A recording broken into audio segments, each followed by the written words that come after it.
Hola a todas las personas que nos siguen en este canal. Vamos a darle continuación a la lectura de este libro, El 12º Planeta, escrito por Zecharia Sitchin, este gran hombre que ya nos dejó. Dedicó gran parte de su vida, más de 30 años, al estudio de los textos sumerios, estudio de las tablillas, que sabía leer, sabía traducir, sabía interpretar esas tablillas, y que a través de ellas nos dejó una sabiduría inmensa que hoy podemos aprovechar en un lenguaje, una pedagogía simple de entender. Vamos a darle continuación a esta tercera parte de este libro, el 12º Planeta, y seguimos leyendo. Se tiene por demostrado que las raíces culturales, religiosas e históricas de los antiguos persas se remontan a los primitivos imperios de Babilonia y Asiria, cuyo auge y caída están registrados en el Antiguo Testamento. Al principio se tuvo por dibujos decorativos los símbolos que constituyen la escritura grabada en los monumentos y sellos aqueménidas.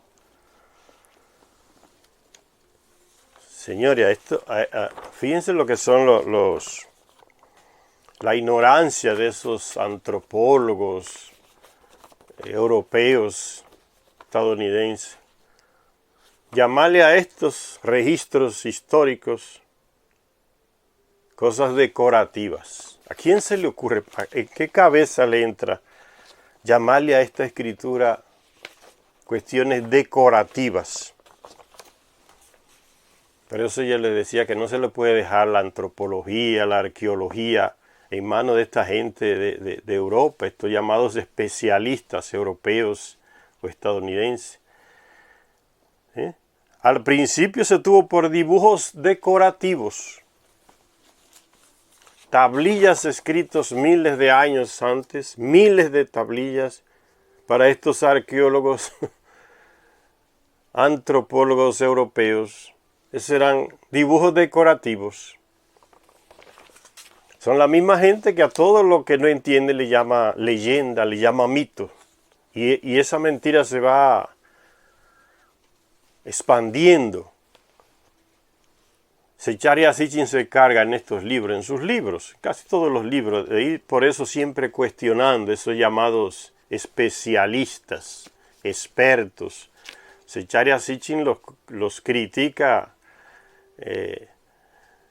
con profundidad, aunque lo hace implícitamente, pero los critica con profundidad porque es unas aberraciones que hacen que para una persona con un mínimo de conocimiento da risa. Llamarle a estos símbolos que no entienden, no conocen, objetos decorativos, símbolos decorativos. Son miles de tablillas. Y al principio les llamaban dibujos decorativos.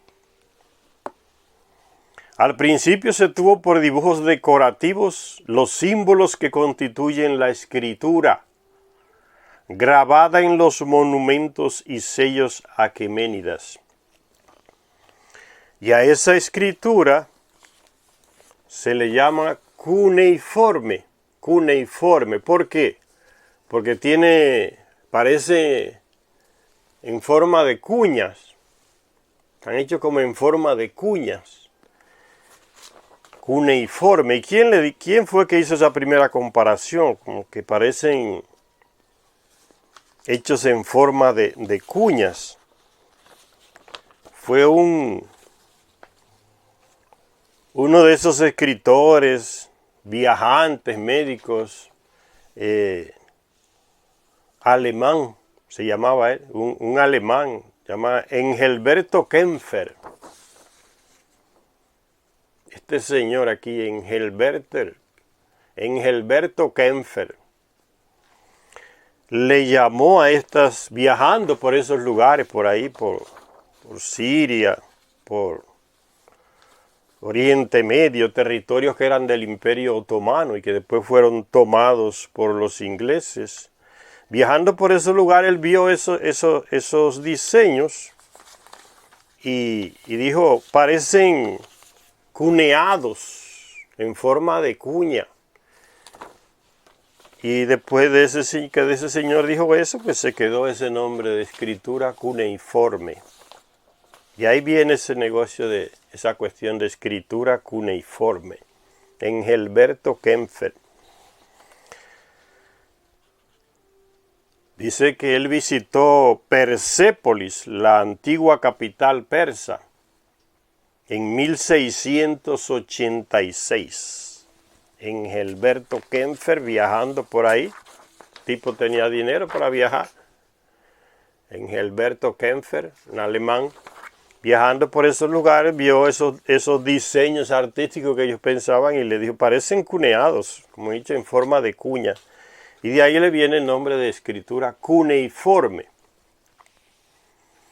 Engelberto Kempfer, que visitó Persépolis, la antigua capital persa, en 1686 describió los signos como cuneados o impresiones con forma de cuña.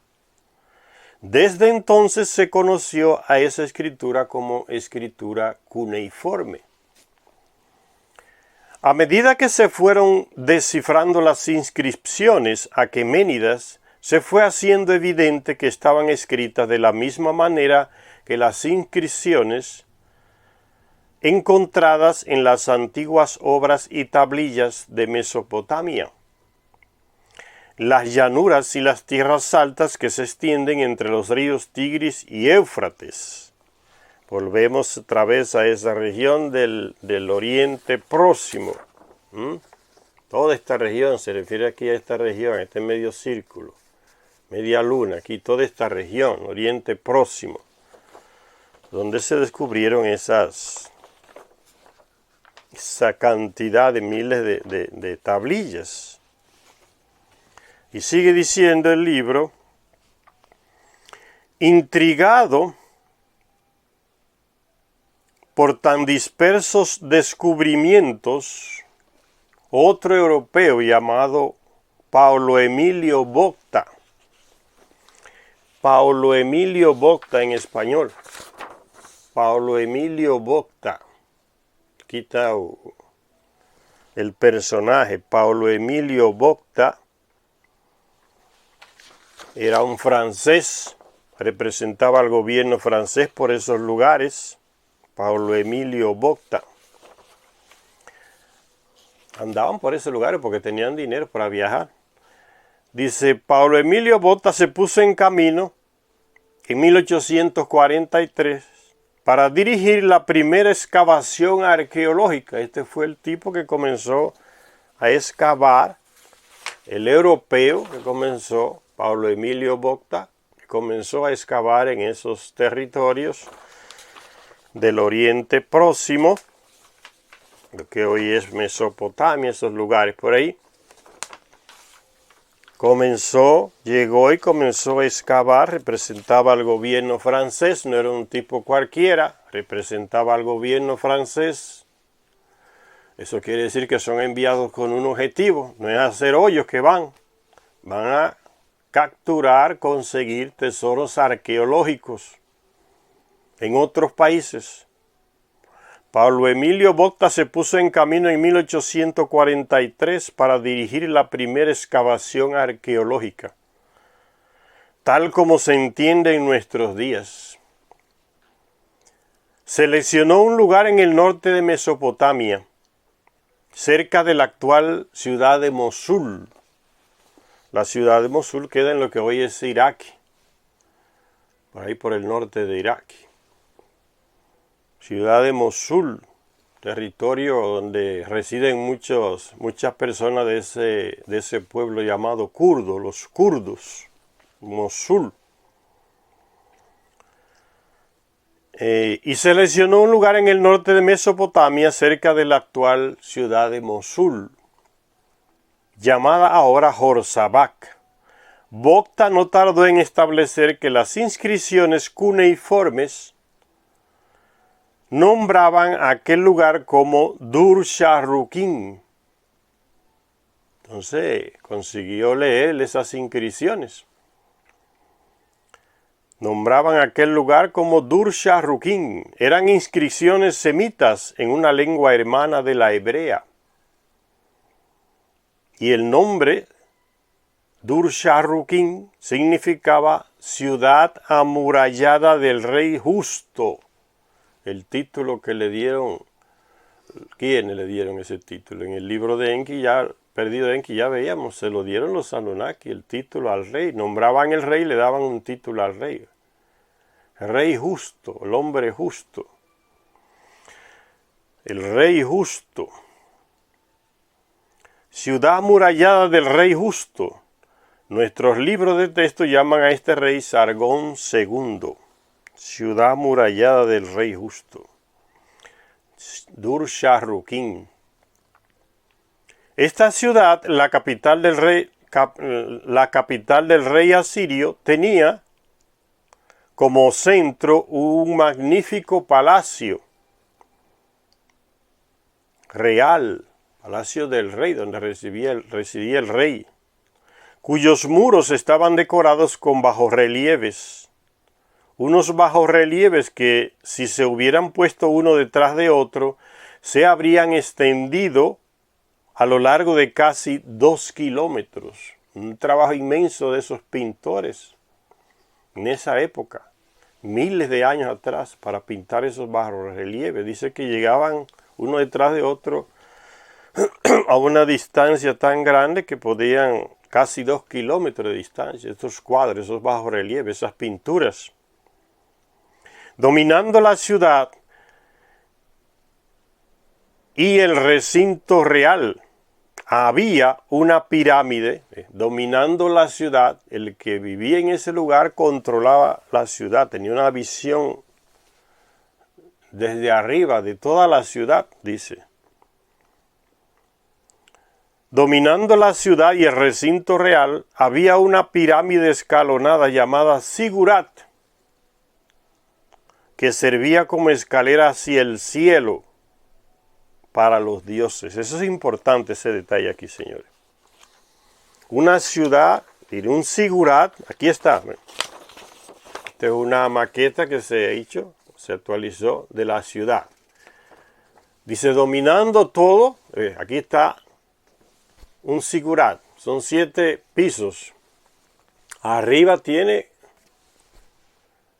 dice que era como una escalera al cielo.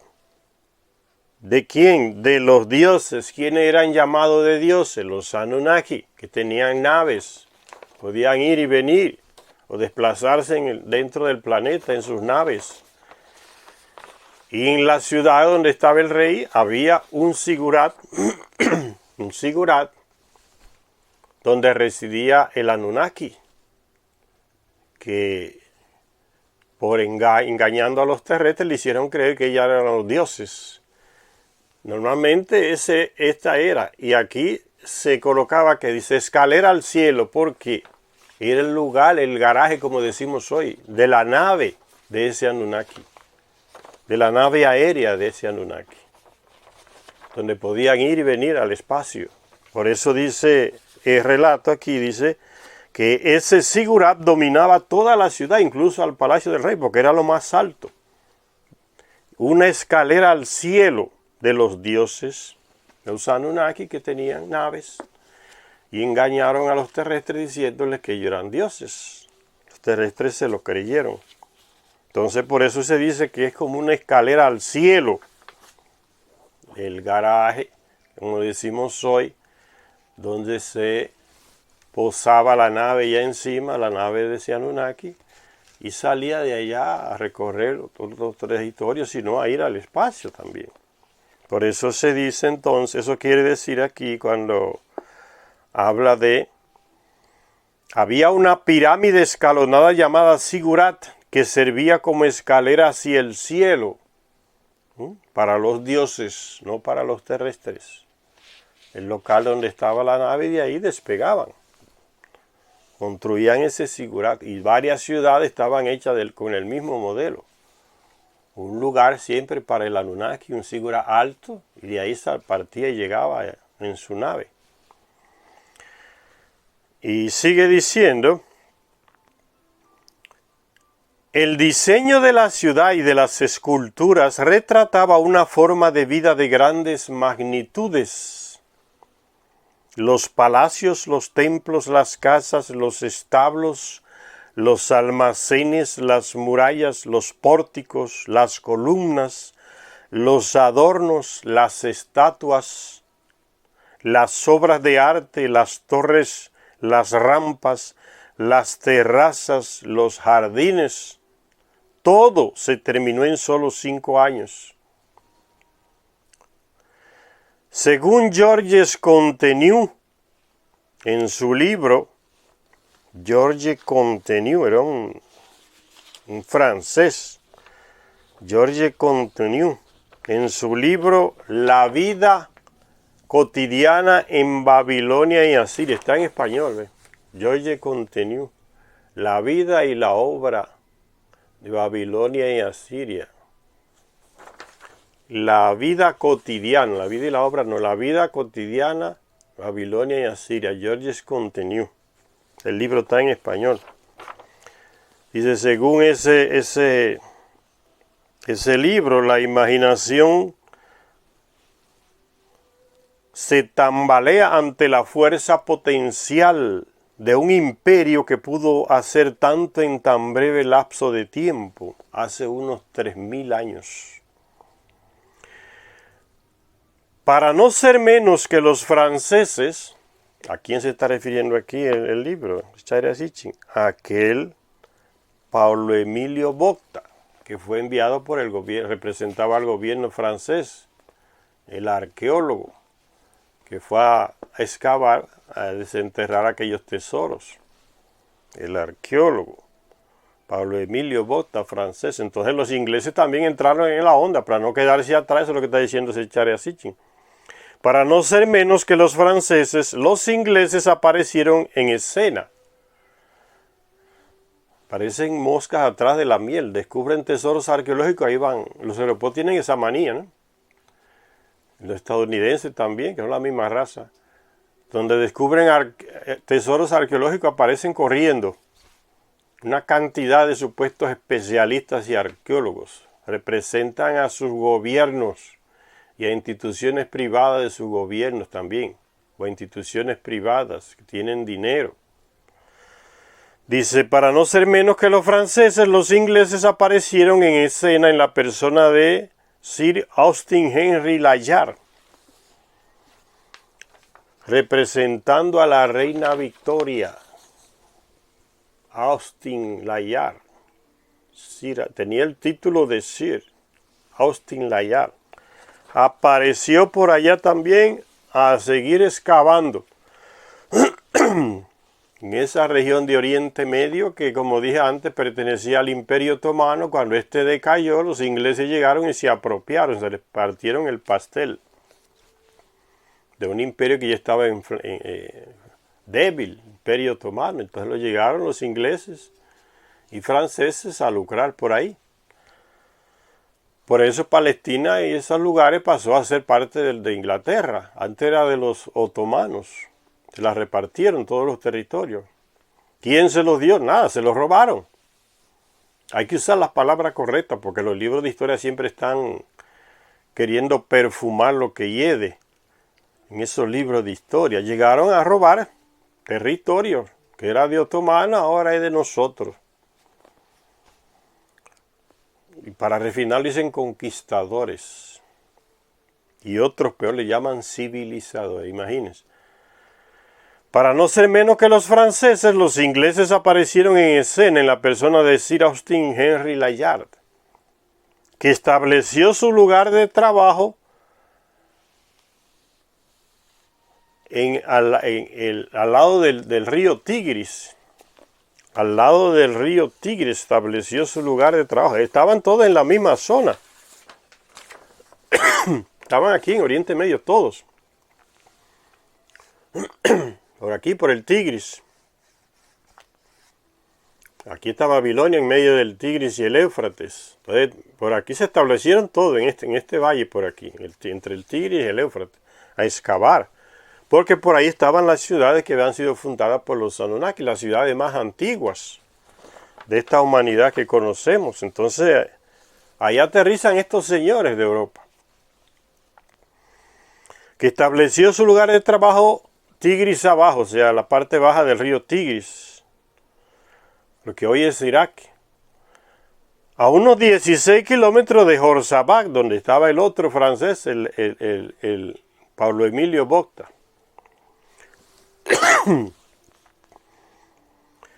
Los habitantes de la zona llamaban a esta región donde se estableció Sir Austin Henry Layard, la llamaban Kuyunjik, y resultó ser la capital asiria de Nínive. Resultó ser la capital asiria de Nínive, que ya se menciona en la Biblia. Ese era el conocimiento único que se tenía de esa ciudad, se mencionaba en la Biblia, Nínive.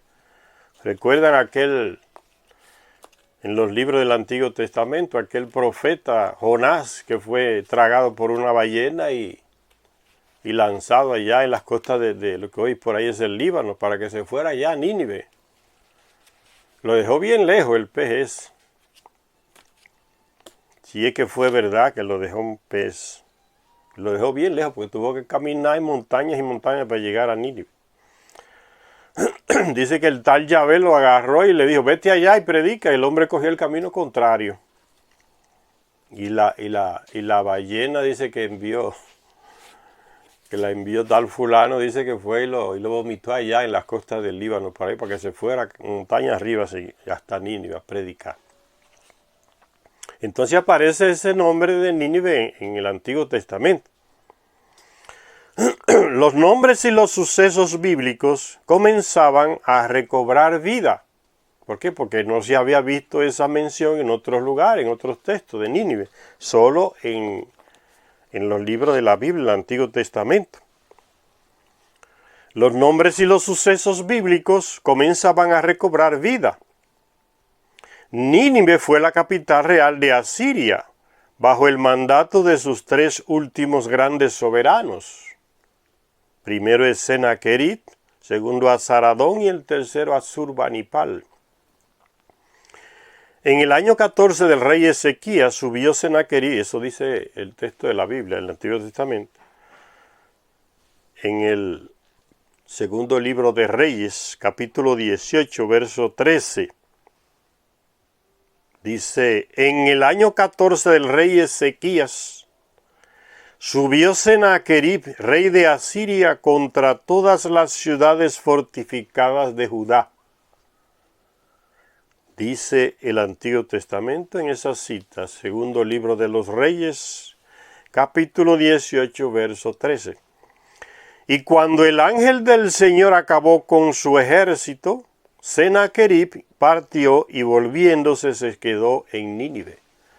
¿Qué significa eso de que cuando el ángel del Señor aniquiló el ejército de Senaquerib? Acabó con su ejército. Era un ejército de miles de personas y dice que el ángel del Señor acabó con el ejército. Fue una matanza. El ángel del Señor, sáquense de la cabeza esa imagen de ese tipo cara blanca, europeo, con unas alas atrás, vestido de blanco. Esos son fantasías que inventaron los europeos. No se imaginen eso cuando dice el ángel del Señor aniquiló el ejército de Senaquerib. El ángel es un mensajero. Un mensajero enviado por alguien superior a él.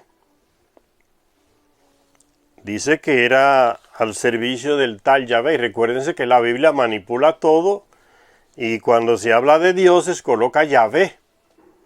Porque es la ideología del monoteísmo de los judíos y de los católicos que está ahí metida manipulando el texto.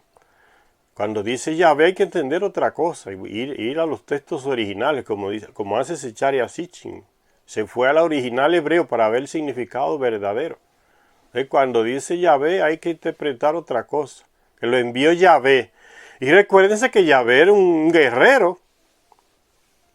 Era un guerrero, dice el libro de las guerras de Yahvé, se menciona en uno de los libros del Antiguo Testamento. Era un guerrero, sabía de guerra, sabía matar, sabía robar territorios, sabía aniquilar tribus, pueblos enteros, a todo el mundo, niños, mujeres, viejos, ancianos, animales, a todo. Era un guerrero Yahvé. El libro de las guerras de Yahvé dice que fue un ángel de este tipo que enviado, porque el ángel era un enviado, y acabó con el ejército de Sennacherib. Una matanza. ¿Qué arma usó ese sujeto? ¿En qué iba ese sujeto? ¿Qué tipo de nave usaba? Porque a pie no era. Acabar con miles de personas de un ejército no era a pie que iba andando. Tenía que estar en alguna nave, por lógica. Y disparaba y acababa con todo el mundo. Esas armas de brillantez que dicen muchos textos sumerios, babilónicos, usaban armas de brillantez, una tecnología que no la tenían los terrestres. La tenían los Anunnaki y no la compartía con los terrestres. Y la usaban ellos, acompañando a veces el ejército del rey. Por eso dice, el ángel del Señor acabó con el ejército de Sennacherib, dice. Entonces Sennacherib partió y volviéndose se quedó en Nínive. Con este yo no puedo. Se volvió y se fue a Nínive allá, a refugiarse a lo mejor. Porque el famoso ángel que podía acabar, si acabó con un ejército, podía acabar con él también. Y volviéndose se quedó en Nínive, el rey Sennacherib. En los montículos en los que Sennacherib y Asurbanipal construyeron Nínive, se descubrieron palacios, templos y obras de arte que sobrepasaban a los de Sargón. Aquel que mandó construir esta inmensidad de ciudad con un palacio enorme, Dur-Sharrukin, ciudad amurallada del rey Sargón II, Dur-Sharrukin, donde vivía un Anunnaki, en la famosa pirámide esa, Sigurat.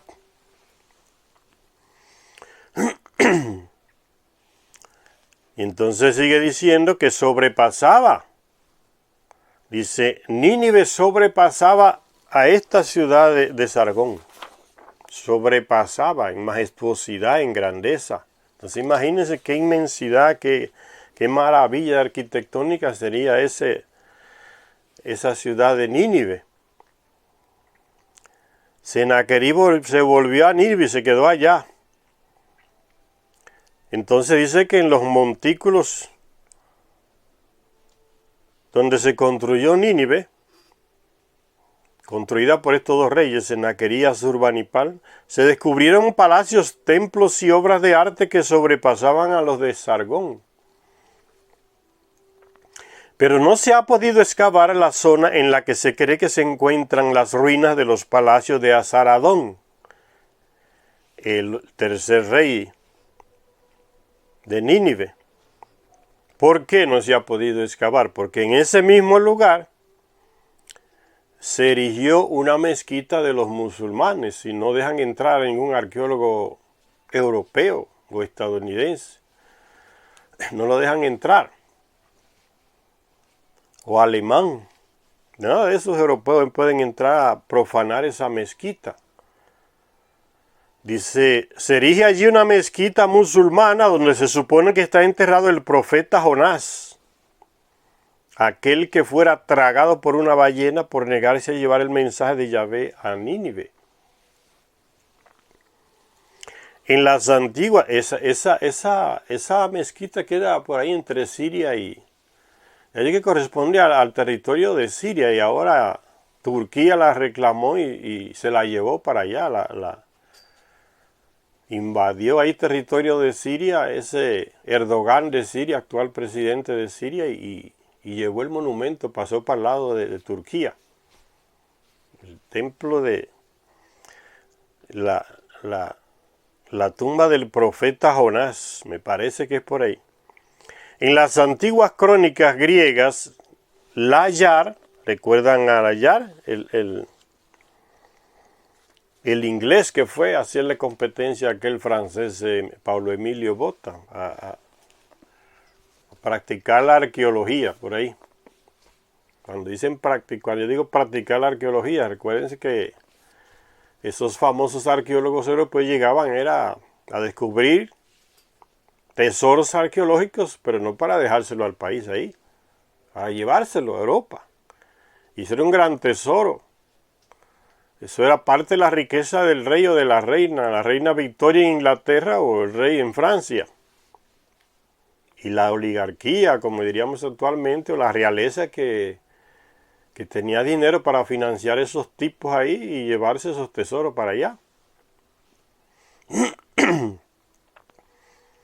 En las antiguas crónicas griegas, Layard había leído que un oficial del ejército de Alejandro, Austin Layard, aquel inglés que representaba a la reina Victoria, leyó que un oficial del ejército de Alejandro Magno, aquel macedonio,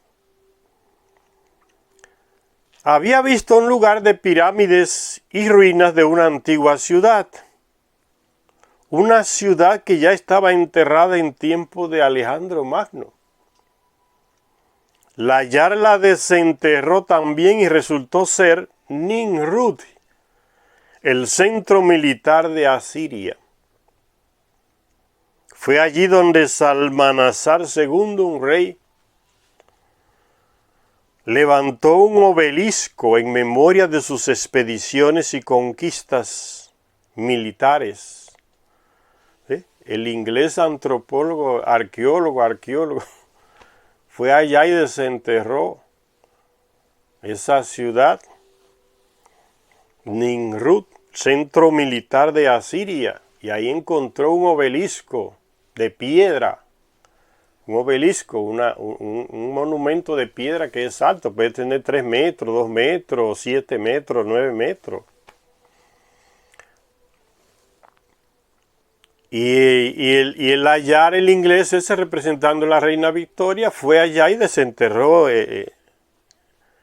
ese monumento que había erigido el rey Salmanasar II, otros dicen Salmanasar III. Salmanasar II levantó un obelisco en memoria de sus expediciones y conquistas militares. En este obelisco exhibido ahora en el Museo Británico, ¿ustedes vieron? No se quedó allá. Se lo llevaron en barco, se lo llevó el tipo para allá. Lo llevó por el río Éufrates, Tigre, y después lo agarró un barco y se lo llevó a Inglaterra. Hasta el día de hoy está allá en el Museo de Inglaterra. Usted quiere ir a Europa, puede ir a Europa a los grandes museos, en Alemania, en Francia, en Inglaterra. ¿Qué es lo que hay? ¿Cuáles son los grandes tesoros que se han robado de otros países? No son tesoros de Europa. Europa casi no tiene nada. A nivel de riqueza arqueológica, los europeos son el continente más pobre. Casi no tienen nada de valor. Todo lo que tienen allá se lo han robado. Se lo llevan para analizarlo y se quedan con él allá. No hay manera de que se lo devuelvan. Y si es un país latinoamericano, difícil que se lo devuelvan. Ahí anda el presidente actual de México, López Obrador, reclamándole a Austria, me parece, que le devuelvan el penacho de Atahualpa, que por error se lo envió de regalo a Cortés, pensando que eran los antiguos dioses que habían vuelto, porque los dioses eran así, barbudos y tez blanca, como resultaron son estos españoles. Y Atahualpa dijo, pues regresó el hombre que dijo que tenía que regresar. Había prometido regresar. ¿Y quién era ese que había prometido regresar a esa región? Recuérdense que era Ningisida, el hijo de Enki, que al llegar a Mesoamérica le llamaban diferentes nombres, Kukulcán, Gucumás, la serpiente emplumada. Le cambiaron el nombre porque era otra cultura. Era él, una nueva que había prometido volver. Y el Atahualpa se confundió, ya volvió el tipo. Le dijeron, mira, es blanco, es barbudo y tiene nariz fina. Entonces, esos son las tres personas. Los Anunnaki eran así. Y le mandó un monte de presentes. Entre ellos ese gran penacho, una belleza. Se confundió, no era para Cortés ni para los españoles. Y fue a parar en Austria. Y López Obrador se lo estaba reclamando, devuelvan eso. Dijeron no. Y entonces le dije, entonces préstenlo para ponerlo aquí a hacer una exhibición. Tampoco, no se lo quieren ni prestar a México, se quedaron con él. Esa manía de los europeos de estar robándose arqueología de otros países. Eso viene ya del 1600 por ahí. Esos famosos arqueólogos que iban a esos países y se robaban esas cosas y se lo llevaban a Europa. Y que para estudiarlo. Encuentran una calavera en Perú que a todas las señales parece que no son humanos terrestres y se la llevan para analizarla allá en Europa y no vuelve. Pasan años y años y años y la siguen analizando. Están todos allá en los museos de Europa, señores, esa grande riqueza arqueológica de Asia, de Oriente, de América, se la llevan allá todas. Columnas enteras, obelisco entero en barco. Aquí está el obelisco. Ese es el obelisco de Salmanasar. Aparece diseñado donde está el rey de Israel, de Judá, arrodillado, aceptando pagarle impuesto al rey Salmanasar. Ese es el obelisco, está allá en Londres, en el Museo de Londres. Esa foto dice mucho. Porque habla de ese descarado robo arqueológico que esos museos grandes europeos han venido haciendo hasta el día de hoy. Y son tan descarados, no solamente robando arqueología de otros países, sino que así descaradamente en la cara de los gobiernos la venden, la revenden. Y ganan dinero con esas obras que no son de ellos. No las devuelven, las venden en grandes maratónicas ofertas que hacen ahí. Llegan los millonarios, coleccionadores privados a comprar esas obras. No son de ellos, pero las venden. Y el gobierno le mandan, devuelvan nada, lo venden en su propia cara, la venden a otro. Una manía de robar que parece que es genética. Esa gente en Europa, en Estados Unidos igual. Robarse tesoros arqueológicos de otros países.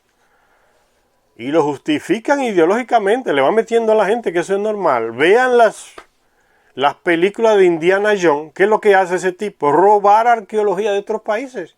Es un ladrón. Y la gente allá bonito, los filmes de Indiana Jones. Un ladrón puro, por naturaleza, parece que es genético también. Puro ladrón, a robarse. ¿A quién le pide Indiana Jones permiso para meterse a robar tesoro en África o en Asia, o en América Latina, en otros países? A nadie. Se mete allá y se lo roban y se lo llevan. Como que son de ellos, como que tienen derecho. Un monte de ladrones aparentando que son como supuestos antropólogos y arqueólogos, puros ladrones de tesoros arqueológicos, señor. Están todos en los museos de Europa, ganando dinero con tesoros de otros. Y no los devuelven. Lo mismo hacían los nazis, robándose entre ellos mismos tesoros de los países europeos que conquistaban. Es como genético, está robando cosas de los otros. Lo mismo que hizo Estados Unidos en el Museo de Irak. Se metió hasta con un tanque a robar, despegando los tesoros de las paredes del Museo de Irak. Ahí están los militares estadounidenses. Yo no me estoy inventando nada. Solo hay que ver las fotos en internet. Con tanque y todo se metieron al museo. Ya tenían plan, el plano estaba hecho. A robar tesoro arqueológico. Allá está. En el Museo de Londres, en el Museo Británico, se exhibe están exhibiendo y ganando dinero con ese monumento. No lo devuelven. Me recuerda la frase que dijo Donald Trump cuando entró en Siria sin que nadie lo autorizara y comenzó a robar petróleo. El petróleo de nosotros y hacemos lo que nos dé la gana. Así públicamente, declarar que yo soy ladrón públicamente y no sentir vergüenza. Fíjense la ética de esta gente, señores. Pero yo digo que parece genético. Así, descaradamente en público lo dijo, con un orgullo, Donald Trump. El petróleo de nosotros y hacemos con él lo que nos dé la gana. Robándoselo en Siria hasta el día de hoy. Y están allá, siguen robándoselo. Robar para ellos es una gloria, no es una vergüenza, pero es otro tipo de ética. Se sienten bien robándole a los otros. Un orgullo. El petróleo de Siria de nosotros y hacemos con lo que le dé la gana con él. Nadie le mete el frente porque tiene las armas, pero un día se le acaba la cuestión. Allá están robando petróleo todavía hasta el día de hoy en Siria. Entonces dice que está en el Museo Británico. En este obelisco, exhibido ahora en el Museo Británico, hay una lista de los reyes que fueron obligados a pagar tributo, entre los cuales figura Jehú, hijo de Onri, rey de Israel. Una vez más, las inscripciones mesopotámicas y los textos bíblicos se confirmaban entre sí. O sea, todas esas excavaciones que se hicieron en Mesopotamia, en Oriente, vinieron a confirmar lo que estaba escrito en la Biblia, lo que está escrito en el Antiguo Testamento. Eso es lo que está queriendo decir aquí Zecharia Sitchin. Una vez más, las inscripciones mesopotámicas y los textos bíblicos se confirmaban entre sí. Esos descubrimientos arqueológicos le dieron un refuerzo a estos textos bíblicos. La Biblia es un libro histórico. No es un libro que hable de ningún tipo de espiritualidad o de sacralidad. Habla de gente concreta, de una raza que crearon a un ser humano genéticamente y de una raza que estaba allá y vivía y llegó de otros lugares, en naves. Asombrados por las cada vez más frecuentes corroboraciones arqueológicas de los relatos bíblicos, los asiriólogos, que es como se acabó llamando a estos investigadores europeos, se fijaron en el capítulo 10 del libro del Génesis. En él, Nimrod, un bravo cazador delante de Yahvé, es descrito como el fundador de todos los reinos de Mesopotamia. Dice así el texto, el libro del Génesis. Los comienzos de su reino fueron Babel, Erech y Akkad, ciudades todas ellas en tierra de Sennaar. Es Sumeria, Sennaar es Sumeria. Cuando en la Biblia vean Sennaar, es Sumeria.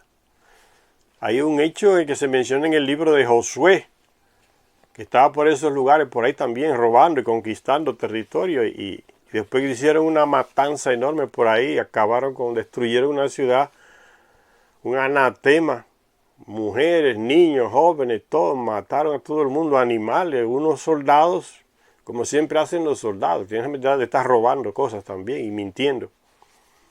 Se quedó con unas telas unos tejidos de Sennaar y fue castigado por eso, con unas telas de Sennaar, o sea, hacían unas maravillas de telas por ahí. Sennaar es Sumeria, de esa región.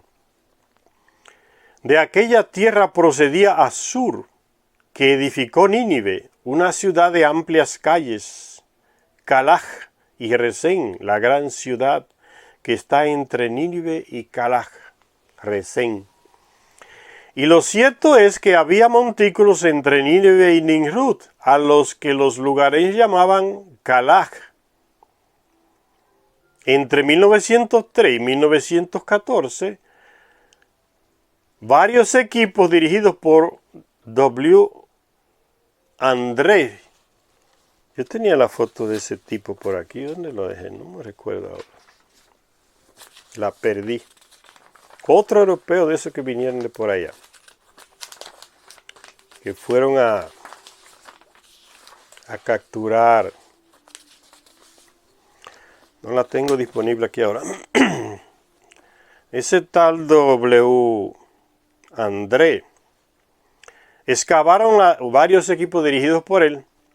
Excavaron la zona y descubrieron las ruinas de Asur.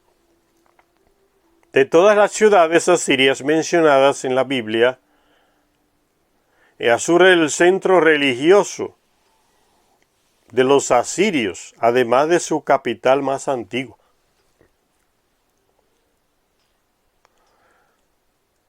De todas las ciudades asirias mencionadas en la Biblia, solo queda por ser descubierta Rezén, cuyo nombre significa brida de caballo. Entonces parece que era la ciudad, dice, quizá fuera el lugar donde se encontraban los establos reales de Asiria. No dice Secharia Sitchin. Una conclusión lógica, ¿no? Brida de caballo, entonces eran los establos del rey, estaban por ahí instalados. Más o menos por la misma época en la que estaba siendo excavada Asur, los equipos dirigidos por Robert Calloway estaban completando la excavación de Babilonia, la bíblica Babel. Babilonia, la bíblica Babel. Entonces ya ven cómo las arqueologías en ese Medio Oriente lo que hizo fue confirmar los textos del Antiguo Testamento. Eso es lo que nos está queriendo decir este libro aquí de Secharia Sitchin. Esas excavaciones confirmaron los textos del Antiguo Testamento. Calloway estaba completando la excavación de Babilonia, la bíblica Babel. ¿Quién fundó? ¿Quién era el líder allá? El centro de su poder. Estaba en Babel. ¿Quién era? Marduk, el hijo de Enki, que se hizo llamar Dios. Fue el segundo Anunnaki que decidió declararse que yo soy Dios, pero delante de los terrestres, porque los Anunnaki lo encontraron un absurdo, nadie puede ser Dios. ¿Y cómo fue que Marduk se proclamó Dios? Comenzó a decir la mentira de que él podía darle la vida eterna a las personas. Y le metió a los sacerdotes en Egipto que siguieran proclamando esa mentira entre los terrestres. Y se creó por ahí el mito de que los faraones cuando morían iban a la vida eterna. Se les preparaba con todo lo que necesitaban para ese viaje. Marduk, que era el dios Ra, Amón-Ra en Egipto, les prometía entonces que le iba a dar la vida eterna. O sea, el ciclo vital de los Anunnaki es larguísimo, de miles de años, que no lo tienen los terrestres, pero que mueren también como nosotros. Marduk mismo murió ahí en Babilonia, en su templo. Cuando Alejandro Magno llegó en el 332 por ahí antes de Cristo a Babilonia, entró al templo, ya el cadáver del dios estaba por allá. Y, por lo que se dice en los textos, era padre de Alejandro. Que los Anunnaki tenían esa manía de estar agarrando mujeres terrestres en esa clase entre los reyes, entre la realeza de varios países por ahí, y tenían hijos para aquí y para allá. Entonces Babilonia era el centro de Marduk. Dice que fue desenterrada también. El equipo dirigido por Robert Calloway estaban completando la excavación de Babilonia, la bíblica Babel, o Babil, como se dice en los textos babilónicos. Una vasta extensión de palacios, templos y jardines colgantes. ¿Recuerdan? Los jardines de Babilonia. Era una maravilla arquitectónica aquellas ciudades. ¿Quiénes hacían esos planos? Los Anunnaki le enseñaron a los terrestres ese tipo de arquitectura, elaborar planos, hacer planos. Le transmitían esos conocimientos a los sumos sacerdotes y al rey para que construyeran esas ciudades y para que hicieran un local para los Anunnaki, los famosos sigurat, que las torres escalonadas donde ellos dejaban sus naves ahí arriba, iban y venían a su ciudad. ese conocimiento arquitectónico se lo transmitieron entonces los Anunnaki a esa clase de jerarquía monárquica, incluidas los sumos sacerdotes, que eran los que se encargaban de esas grandes ciudades, y en medio de ellos sacaban los Anunnaki a los reyes. Entonces dice que jardines colgantes con su inevitable sigurat, el local donde reside el Anunnaki y coloca su nave.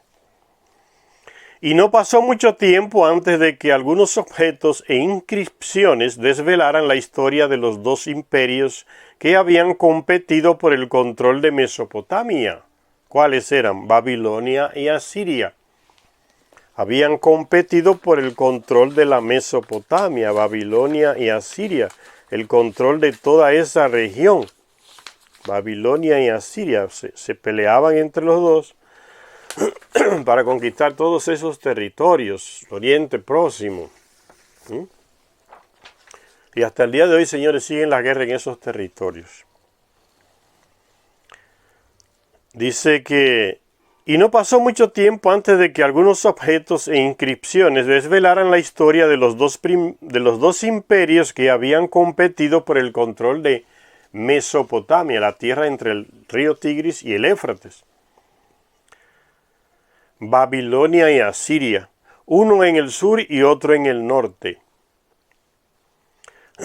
Con sus ascensos y caídas, con sus luchas y su coexistencia, ambas, los babilonios y los asirios,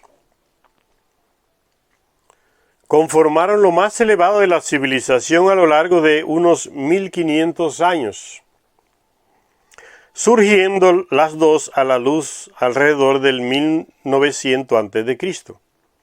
Asur y Nínive, que eran las dos capitales de los dos imperios babilónico y asirio, Asur y Nínive fueron finalmente capturadas y destruidas por los babilonios en el 614 y en el 612 a.C.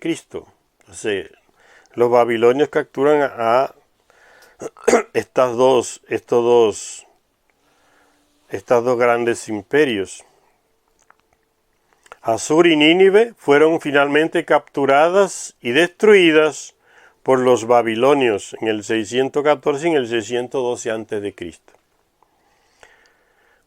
Y tal como habían predicho los profetas, la misma Babilonia tuvo un infame final cuando Ciro el Aqueménida la conquistó en el 539 a.C. Ciro el Aqueménida.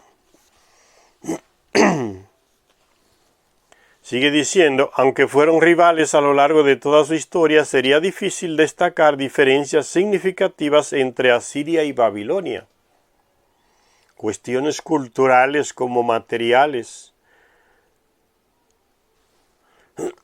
Sería difícil entonces destacar diferencias. Tenían prácticamente la misma cultura, el mismo desarrollo. Aun cuando Asiria llamaba a su dios supremo con el nombre de Asur y Babilonia aclamaba a Marduk, los panteones eran por lo demás virtualmente iguales. Eran los dos Anunnaki, los llamados dioses, los que se hacían llamar dioses. Pero los verdaderos tesoros de estos reinos fueron sus registros escritos, miles y miles de inscripciones en escritura cuneiforme. ¿Recuerdan? Las tablillas en escritura cuneiforme. Miles y miles de tablillas en escritura cuneiforme, entre las que hay cuentos cosmológicos de astronomía, cuentos cosmológicos, poemas épicos, historias de reyes, se relatan guerras, poemas épicos, anotaciones de templos, contratos comerciales, registros de matrimonios y divorcios, tablas astronómicas, matrimonios y divorcios, viene de ya, de esa época.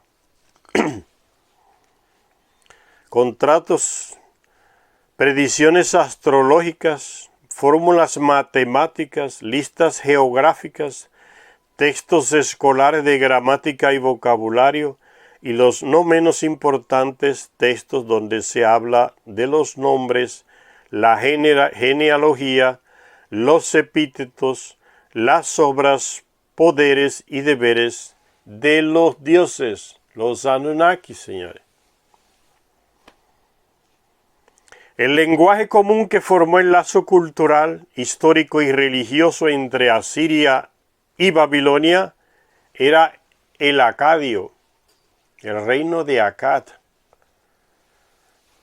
El idioma acadio era común a ambos.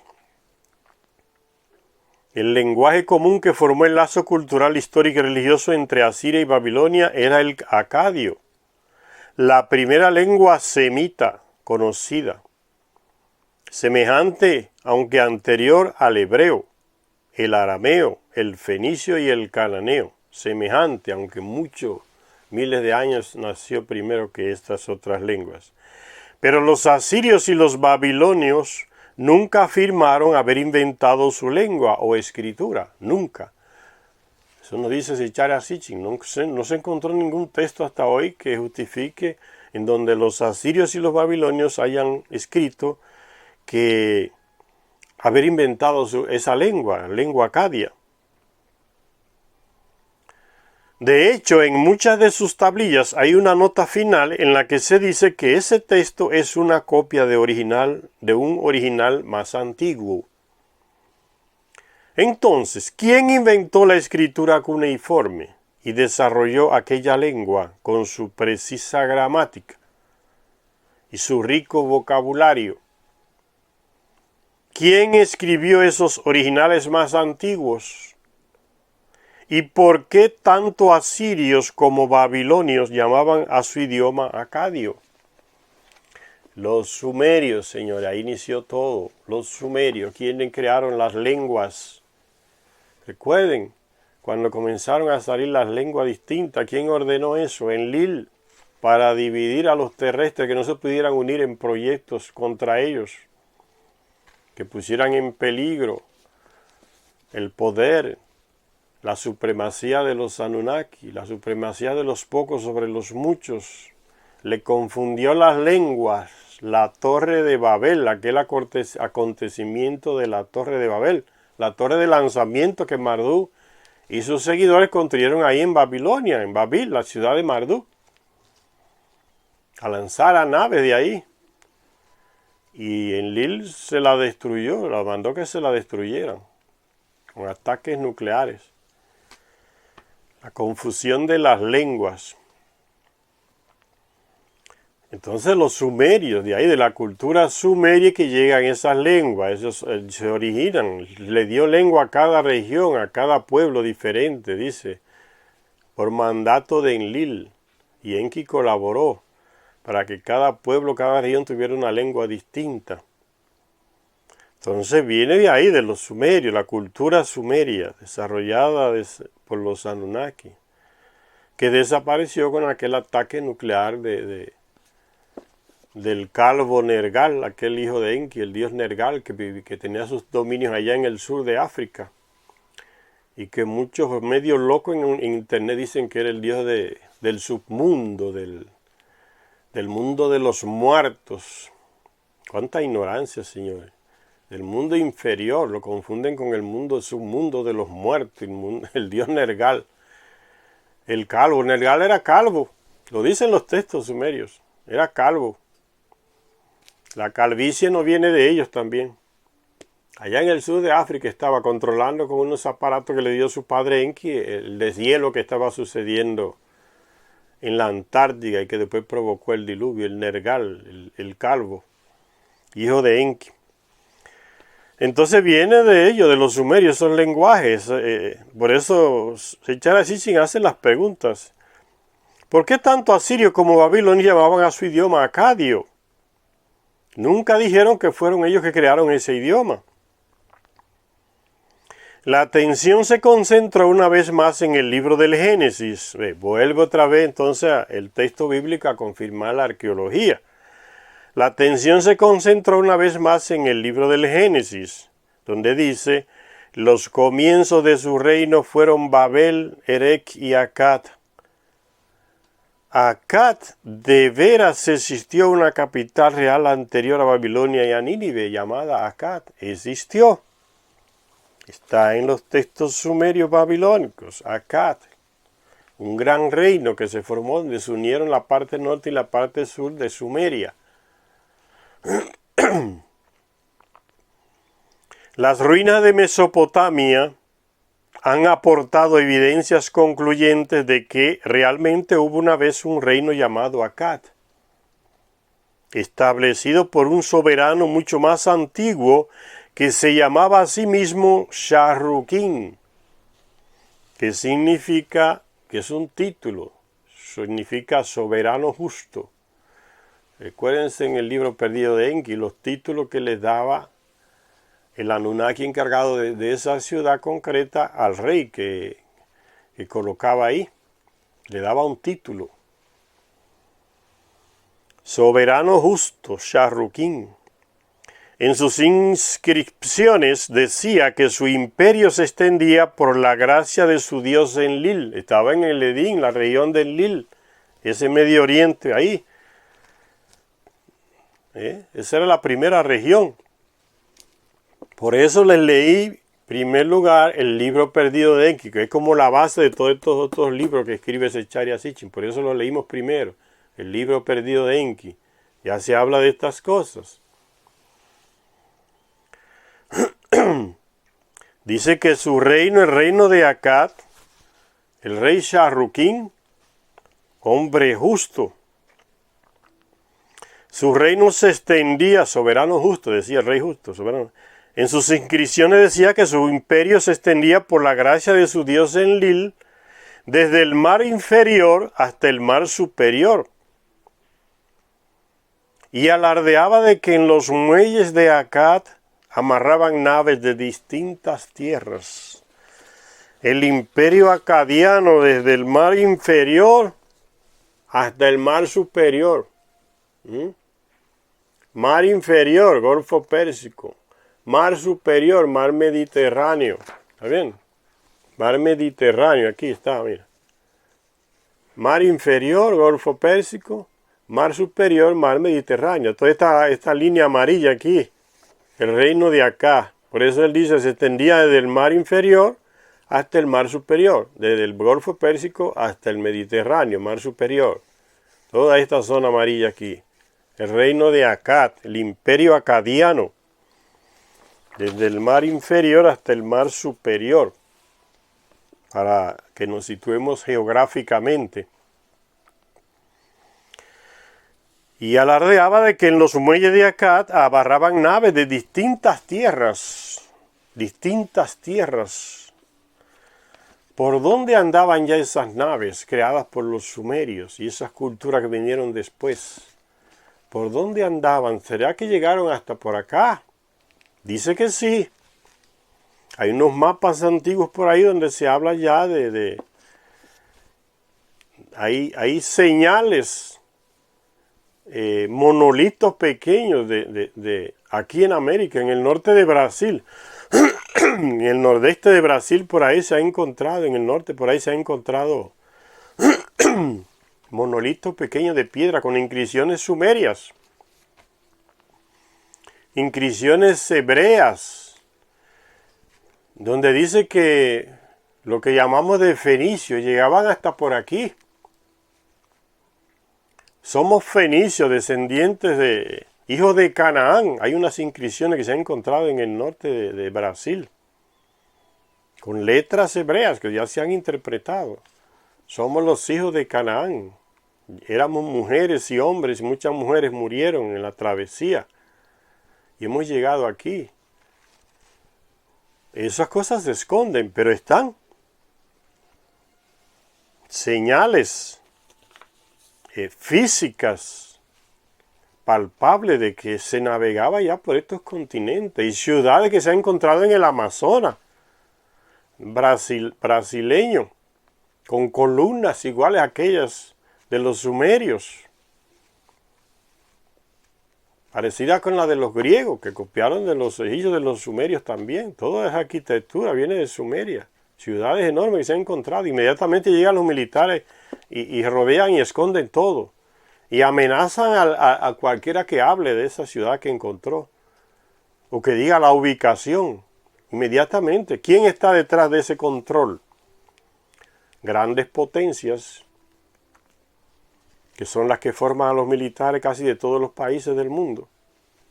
Con pocas excepciones, los forman y ya con un objetivo.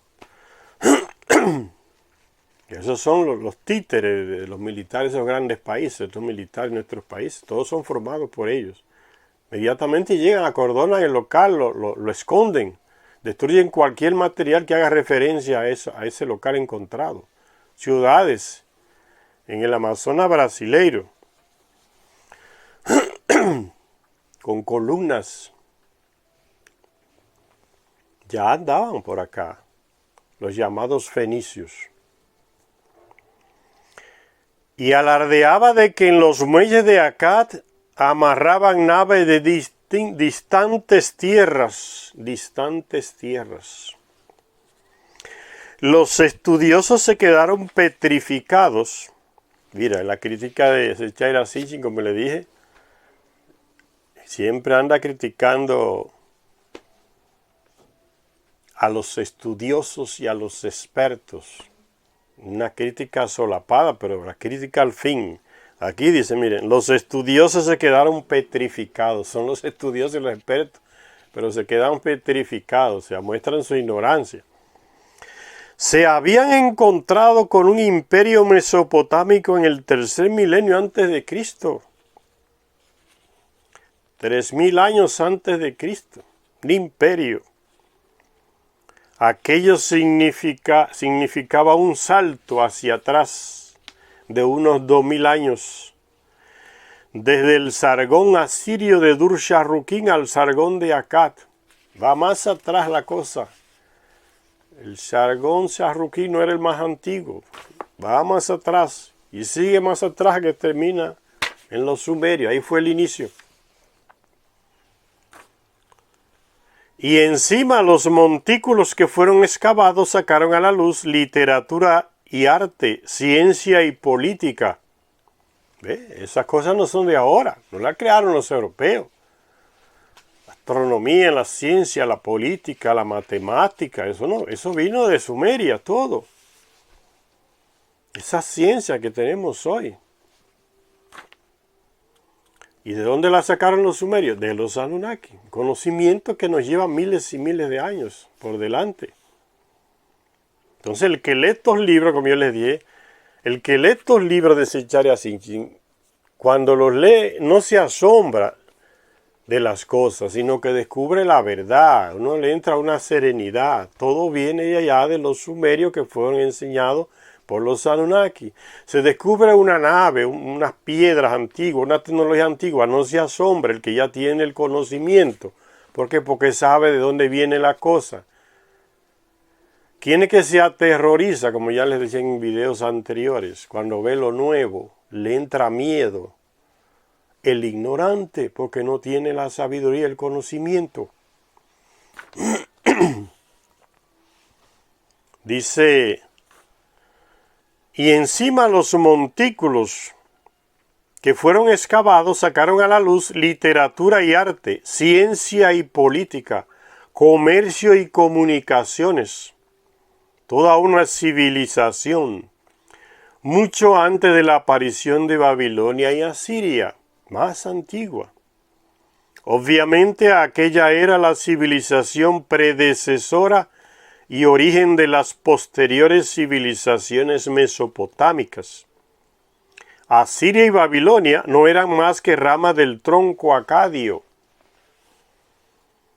Pero el misterio de una civilización mesopotámica tan antigua se hizo aún más profundo cuando se encontraron unas inscripciones en las que se hablaba de los logros y la genealogía de Sargón de Akkad.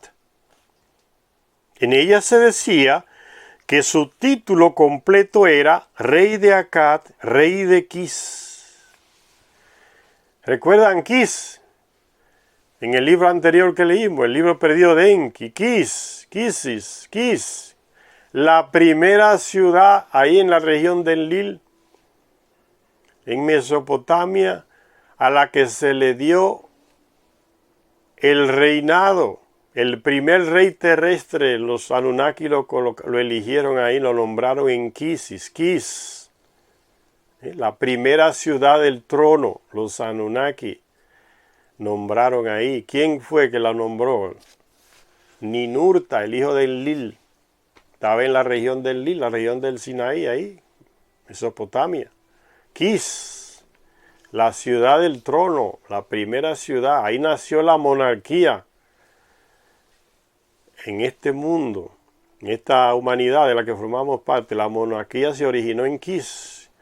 Y por eso se dice, como fueron los Anunnaki que eligieron el primer rey, copiaron su sistema de Nibiru, que es un rey mundial, un rey planetario, en Nibiru, Anu, el rey. Copiaron la misma estructura monárquica y la implantaron ahí. Eligieron a un terrestre como rey para que hiciera de mediador entre ellos y el pueblo.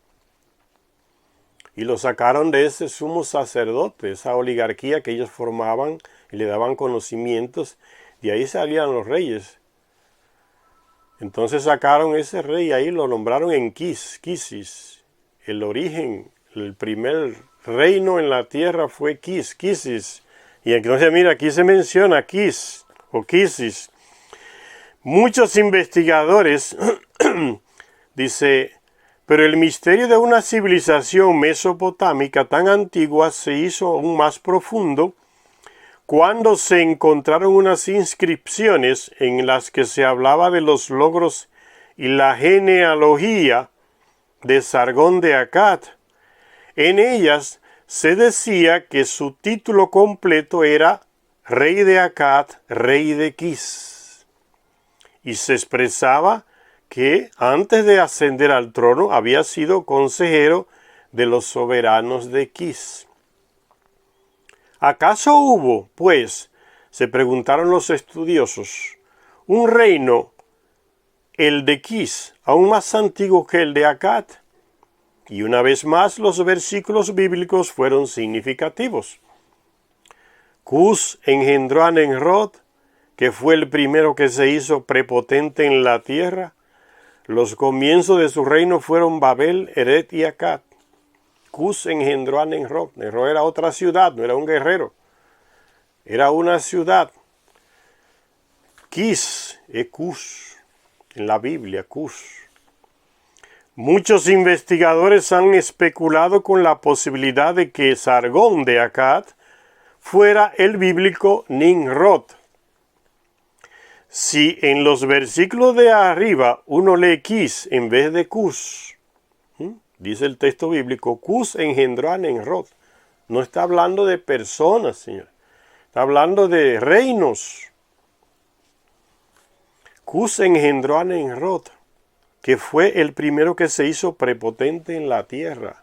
Comenzó a querer la tierra de los otros reinos. A querer robar, como se dice, hacer guerra para robar. Se hizo prepotente ese reino, Nimrod, que fue el primero que se hizo prepotente en la tierra.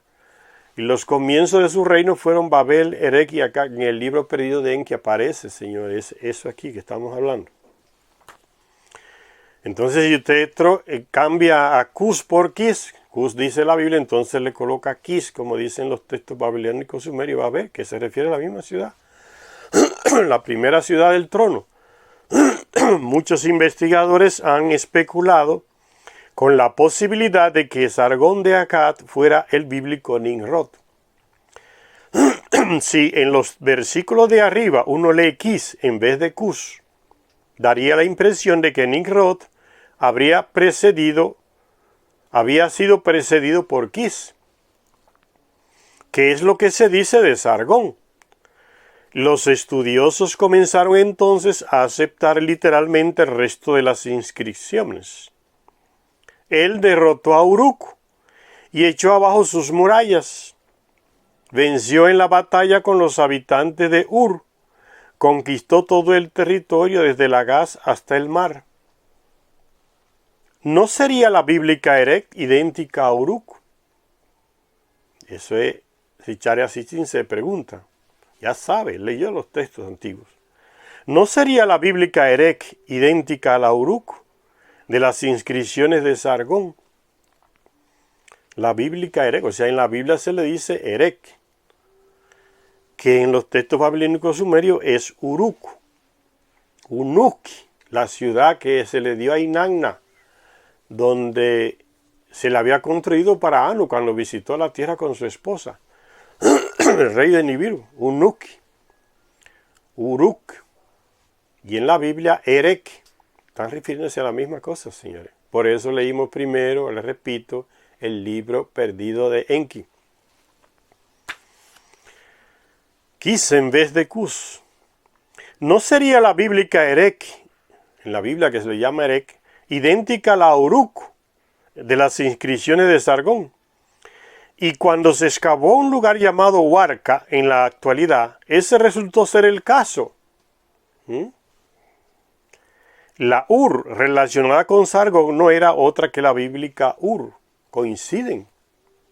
Todo inició en Sumeria. Las ciudades que menciona la Biblia con otro nombre, porque es otro idioma, son las mismas ciudades sumerias. Erech, Uruk, Unuki.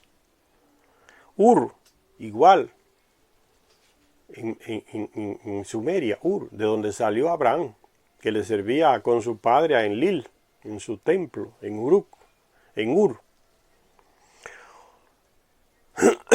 No era otra que la bíblica Ur, el mesopotámico lugar de nacimiento de Abraham.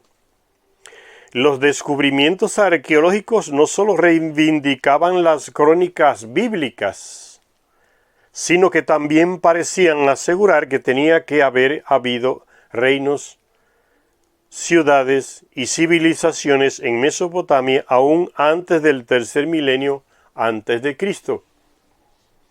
La única cuestión era la siguiente: ¿hasta dónde tendría que remontarse uno para encontrar el primer reino civilizado? Y en el libro perdido de Enki ya Zecharia Sitchin nos aclara nos da esa respuesta. El primer reino civilizado, en Kisis, donde los Anunnaki eligieron por primera vez a un rey. La llave que abriría la puerta para la comprensión del enigma sería todavía otra lengua. Vamos a parar por aquí, señores. Gracias por asistir a esta tercera parte de este libro, el 12º planeta, el 12º planeta de Zecharia Sitchin, el primer libro que él escribe de las crónicas de la Tierra. Gracias por asistir a todos y todas.